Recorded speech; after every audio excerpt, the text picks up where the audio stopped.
with QualityGuitarLessons.com, and thanks for joining me today. Today I'm going to show you how to tune the guitar. Now this is something that is going to require a bit of practice, and over time the way we're going to show you is actually going to help you train your ear, which is really important. So without further ado, let's go ahead and get started. I'm going to start out by giving you the name and key of each string. Just so you know, for future reference, it's very important to know at least the standard tuning of a guitar, which is E, A, D, G, B, E. It's string 1, 2, 3, 4, 5, and 6. So if you need to, and if you have your guitar in front of you and you are looking for some kind of reference, I'll go ahead and play each string so you know exactly what they sound like. So again, we have the low E string, string 6, string 5 is our A,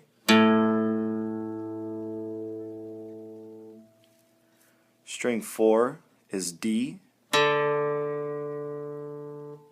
string 3 is G, string 2 is B, and the last string, string 1, is our high E string. Call this the high and the top one the low E because, well, that's a low pitch, that's a high pitch, and they're this exact same key, just an octave away from each other. So what we're going to do in order to tune the guitar this way is we're always going to reference this 5th fret here. Now the reason for this is quite simply, if you're playing the top string here, this is in the key of E, right? That's E. If you play on the 1st fret here, that's an F. You move up a fret, that'd be an F sharp. Move up another fret, this is G. Now you even notice if you play G and the G string, which is string 3, and you play that fret,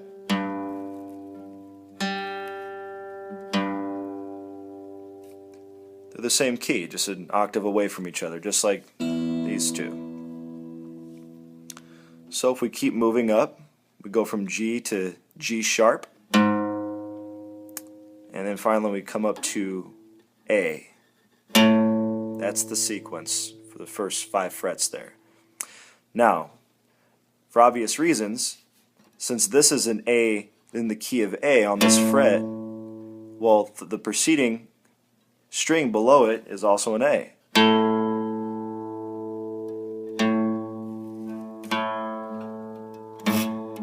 Sorry. So you can see now the reason that we're going to use the 5th fret to tune the rest of the strings is that because if you play the string in the 5th fret, it's going to give you the same key as the string below it. So it's just an easy way to quickly reference what the next string is supposed to sound like, and that's why at least one string is supposed to be in tune. Because if you were to play, let's say your E string is out of tune, but your A is.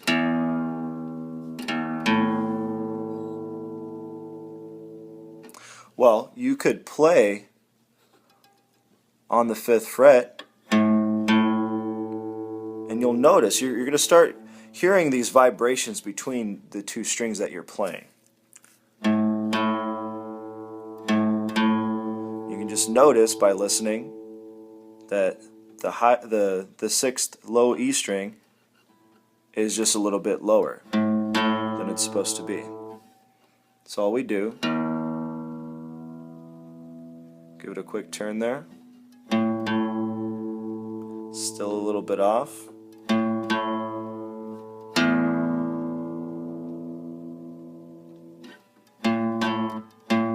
Oh, went too far there.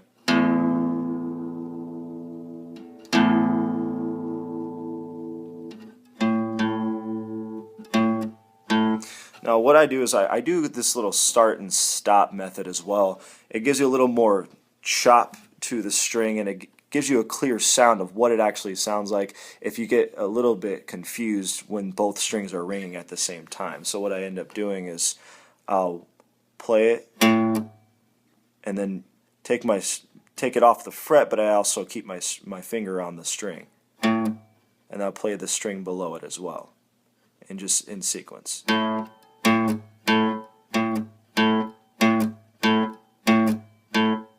you can tell that the string is a little too high, so we're going to lower it a little bit.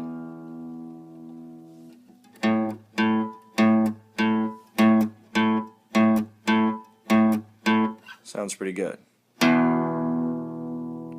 Now you notice that I just put my finger on the 2nd fret on the 5th string.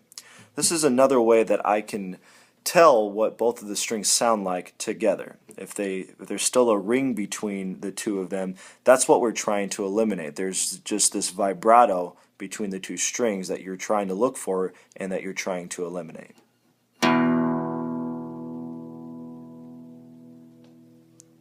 You can still hear that little vibrato between, so it just needs a little bit of fine tuning there.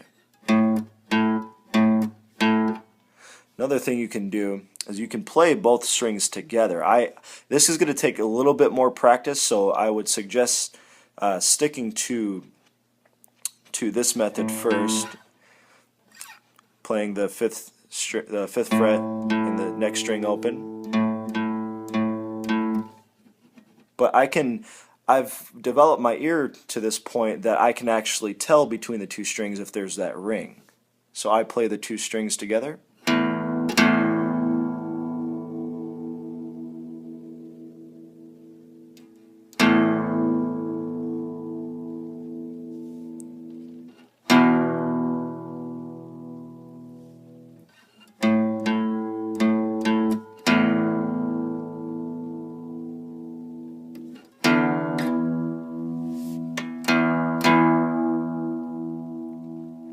This is another method that I use as well. You can go on from the 5th string on the 2nd fret. You can also listen for that ring if you slide all the way up to the 7th fret. I'm sorry, this is the 7th fret, I apologize. 5th fret to the 7th.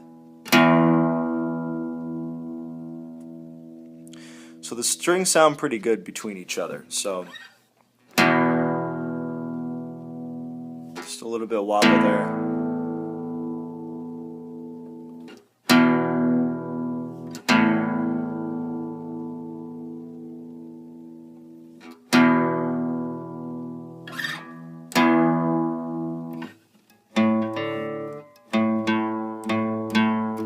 So that sounds pretty good. Let's go ahead and move down to the next string. Now, say this next one comes out of tune, we just do the exact same thing.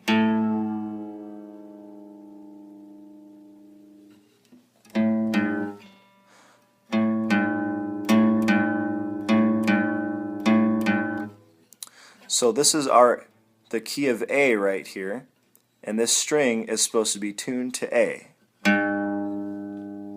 So all we do is we play the A note, and we play the next string, and we just tune it until it sounds like the first string that we just played. Now, if your strings are this out of tune, if they're just completely out of whack, what I suggest, and it works pretty well for me, is with the tuning knob, I'll play that string and just do a complete half turn all the way up like that. This way you don't have to sit there and just barely incrementally just twist it and play, but you want to do that once you get close to the sound. But I'll just do a full half turn even if it's above or below the note that it's supposed to be at. So we'll go ahead and test that out.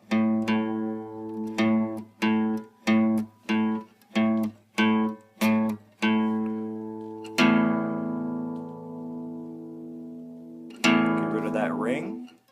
We can play on that 7th string again. We're listening for that vibrato between the strings, and we're trying to eliminate it. It's pretty solid. Going on to the 2nd fret here. And I'm just playing on that 5th fret there. Sounds pretty good. Next, we're going to go down to we're going to untune the D string. Again, we're just going to do the same thing. 5th fret on the 5th string. Just needs to be tuned up a little bit. We test it out. Now I really want you to listen to that between the 2 strings there.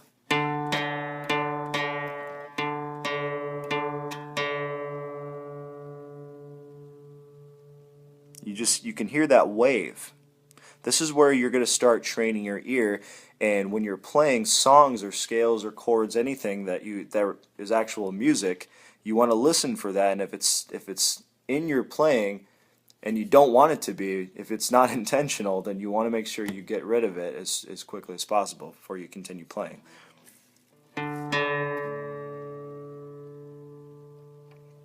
Tune that up a little bit. Again, you can do the same thing. It's producing a power chord for the A string. Just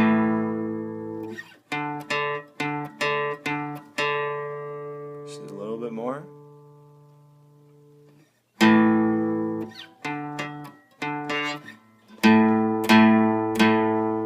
Sounds pretty good. Next string.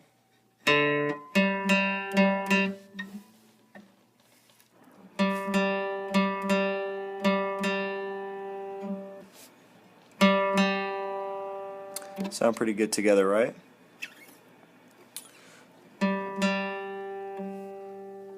You're on tune. Just tighten it back up a little bit. You can do the same thing for these 2 strings.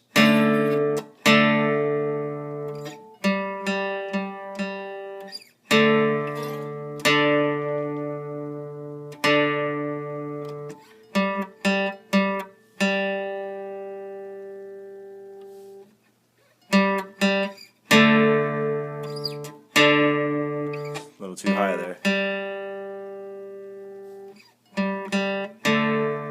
Now, this is where the only time it's going to change up between 2 strings. For the G and the B string, before we were using the 5th fret for reference. Now, if we're testing between the 2 strings, which would be our G and our B, this is the only fret that we move down 1 fret. Instead of using the 5th fret, we're going to move it down to the 4th.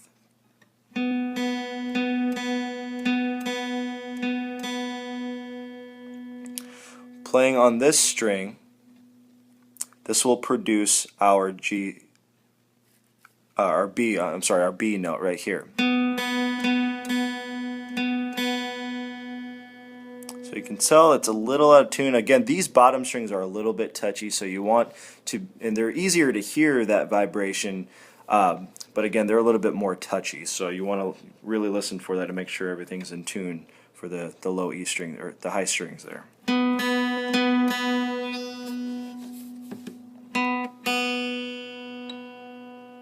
Tuned up a little bit.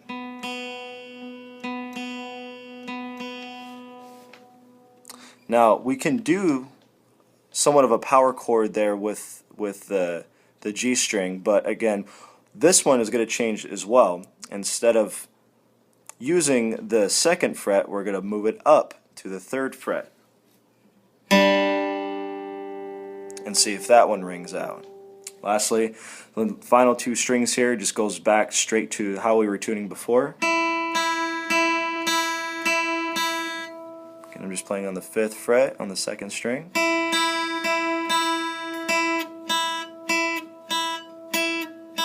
Needs to be tuned up a little bit.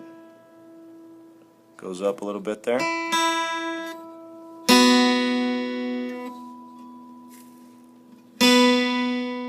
Alright. Alright, our guitar is now in tune. Let's test it out.